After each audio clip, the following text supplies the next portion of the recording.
kami dari jurusan manajemen kelas 001 SMJP 003. Perkenalkan, nama saya Milianto. Perkenalkan, nama saya Noviana Christine. Perkenalkan, nama saya Christina Francisca Filia. Kami ingin mempresentasikan tugas matematika yang berjudul Sistem Bilangan. Sistem bilangan.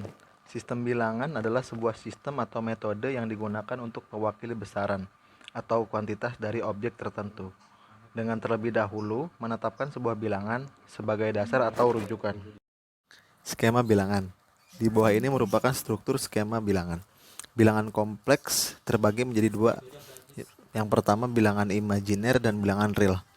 Bilangan real terbagi menjadi dua turunan, yaitu bilangan rasional dan irasional. Bilangan rasional terbagi menjadi dua turunan, yaitu bilangan bulat dan bilangan pecahan. Bilangan bulat terbagi menjadi dua turunan, yaitu bilangan cacah dan bilangan negatif. Bilangan cacah terbagi menjadi dua, bilangan asli dan bilangan nol. Berikut pengertian bilangan real dan bilangan imajiner. Bilangan real atau nyata mengandung salah satu sifat yang tegas, yaitu dapat positif maupun negatif. Contoh 2, negatif 2, 1,2, dan negatif 1,2. Selanjutnya ada bilangan hayal atau imajiner.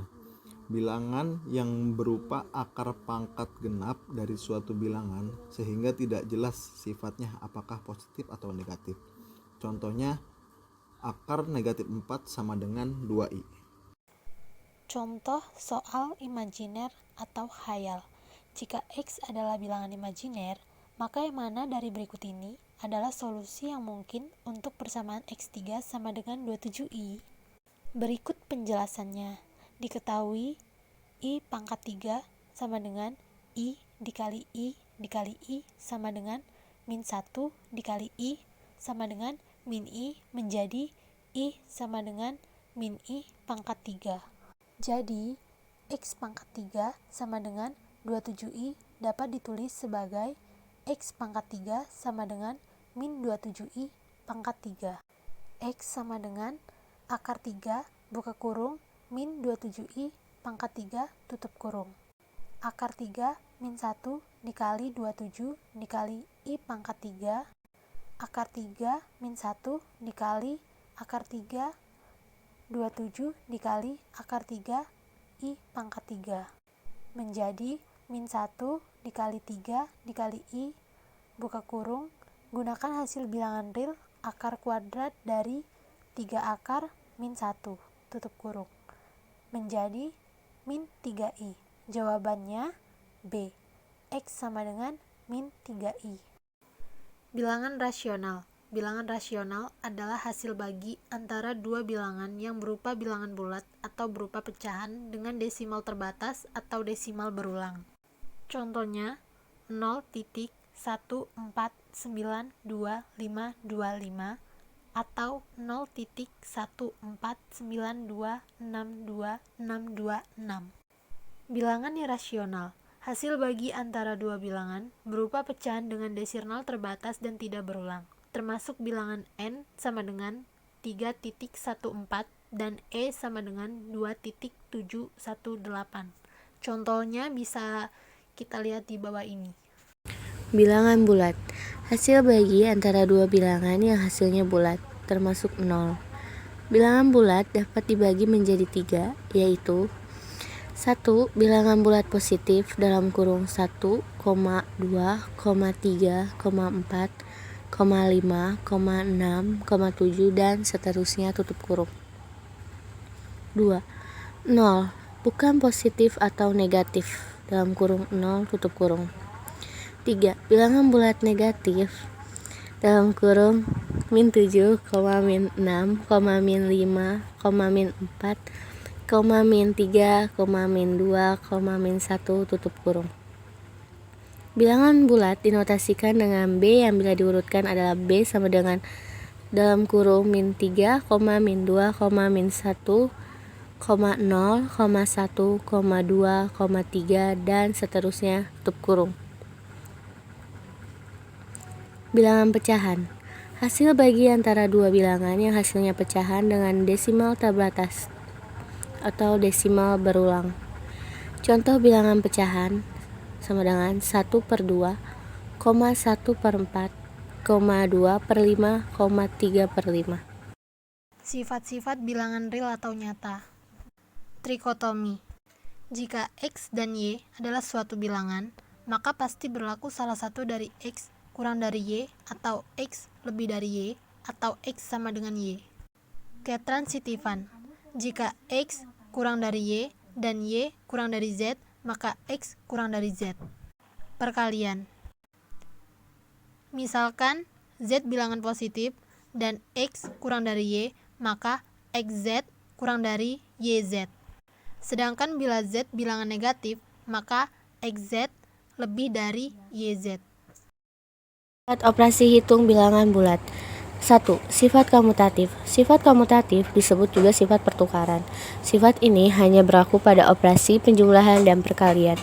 Bentuk umum dari sifat komutatif pada penjumlahan yaitu A tambah B sama dengan B tambah A. Bentuk umum dari sifat komutatif pada perkalian yaitu A kali B sama dengan B kali A. 2. Sifat asosiatif. Sifat asosiatif disebut juga sifat pengelompokan. Sifat ini juga hanya berlaku pada operasi penjumlahan dan perkalian. Bentuk umum dari sifat asosiatif pada operasi penjumlahan dalam kurung A tambah B tutup kurung tambah C sama dengan A tambah dalam kurung B tambah C tutup kurung. Bentuk umum dari sifat asosiatif pada operasi perkalian adalah dalam kurung A kali B tutup kurung kali C sama dengan A kali dalam kurung B kali C tutup kurung. Sifat distributif. Sifat distributif disebut juga sifat penyebaran. Bentuk umum dari sifat distributif penjumlahan adalah A kali dalam kurung B tambah C tutup kurung sama dengan dalam kurung A kali B tutup kurung tambah dalam kurung A kali C tutup kurung. Bentuk umum dari sifat distributif pengurangan adalah A kali dalam kurung B kurang C tutup kurung sama dengan dalam kurung A kali B tutup kurung kurang dalam kurung A kali C tutup kurung. Contoh soal sifat komutatif. Penjumlahan. Rumus sama dengan A tambah B sama dengan B tambah A. Contoh soal 5 tambah 7 sama dengan 12. 7 tambah 5 sama dengan 12. Jadi 5 tambah 7 sama dengan 7 tambah 5. Perkalian. Rumus sama dengan A kali B sama dengan B kali A. Contoh soal 5 kali 7 sama dengan 35. 7 kali 5 sama dengan 35. Jadi 5 kali 7 sama dengan 7 kali 5. Contoh soal sifat asosiatif. Penjumlahan. Rumusnya dalam kurung A ditambah B ditambah C sama dengan A ditambah dalam kurung B ditambah C. Dalam kurung 5 ditambah 3 ditambah 4 sama dengan 8 ditambah 4 sama dengan 12. 5 ditambah dalam kurung 3 ditambah 4 sama dengan 5 ditambah 7 sama dengan 12. Jadi, di dalam kurung 5 ditambah 3 ditambah 4 sama dengan 5 ditambah dalam kurung 3 ditambah 4. Perkalian. Rumusnya dalam kurung A dikali B dikali C sama dengan A dikali dalam kurung B dikali C. Dalam kurung 5 dikali 3 dikali 4 sama dengan 15 dikali 4 sama dengan 60. 5 dikali dalam kurung 3 dikali 4 sama dengan 5 dikali 12 sama dengan 60. Jadi, dalam kurung 5 dikali 3 dikali 4 sama dengan 5 dikali dalam kurung 3 dikali 4. Contoh soal sifat distributif. Penjumlahan. Rumusnya A dikali dalam kurung B ditambah C sama dengan dalam kurung A dikali B ditambah dalam kurung A dikali C. 6 dikali dalam kurung 4 ditambah 5 sama dengan 6 dikali 9 sama dengan 54. Dalam kurung 6 dikali 4 ditambah dalam kurung 6 dikali 5 sama dengan 24 ditambah 30 sama dengan 54.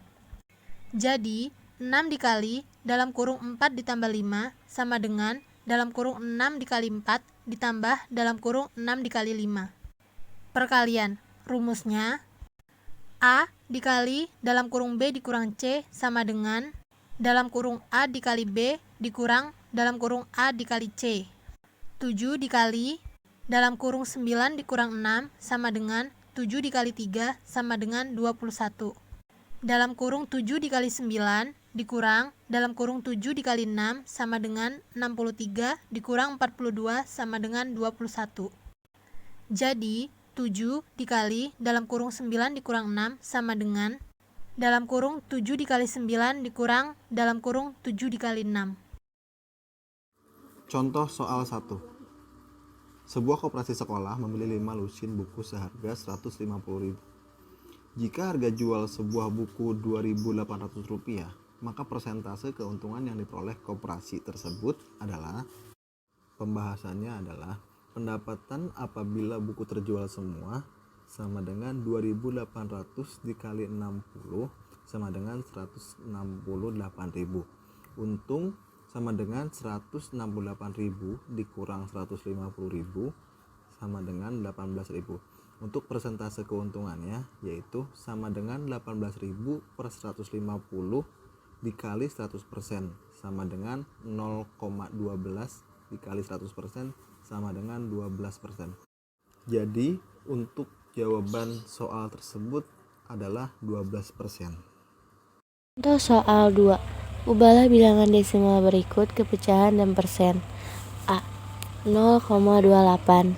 Pembahasannya adalah 0,28 sama dengan 28 per 100 sama dengan 7 per 25. Selanjutnya ialah mengubah bilangan pecahan di atas menjadi persen, yaitu sebagai berikut. 7 per 25 sama dengan 7 per 25 kali 100% sama dengan 28%. B. 1,015. Pembahasannya adalah 1,015 sama dengan 1015 per 1000 sama dengan 203 per 200. Selanjutnya ialah diubah menjadi persen. 203 per 200 sama dengan 203 per 200 dikali 100% sama dengan hasilnya adalah 101,5%. Sekian penjelasan materi dari kelompok kami, kurang lebihnya mohon maaf. Wassalamualaikum warahmatullahi wabarakatuh.